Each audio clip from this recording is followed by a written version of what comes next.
ఈ గారెలను గౌషణ గారెలు అంటారండి. మేమైతే గౌషణ గారెలు అంటాం. ఇవి వారం రోజులు ఉంటాయండి.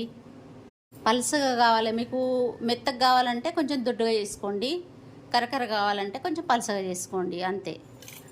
గౌషణ గారెలు చేసుకోవడానికి ఈ కప్పుతో ఒక కప్పు శనగపిండి, ఒక కప్పు శనగపిండి, ఒక కప్పు గోధుమ పిండి.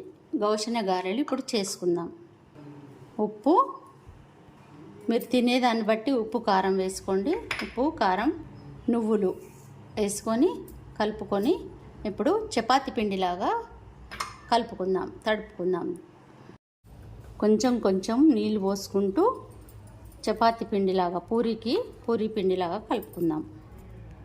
ఇందులో ఒక చిన్న స్పూన్ ఆయిల్ వేసి కలుపుకుందాం.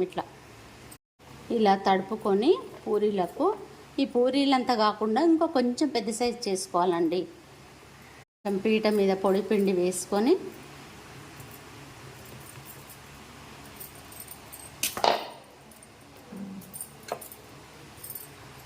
అన్నీ ఈ విధంగా చేసుకోవాలండి. స్టవ్ మీద ఆయిల్ పెట్టుకొని ఇవి వేసుకుందాం. హై టు మీడియంలో కాల్చుకోవాలండి. ఇవి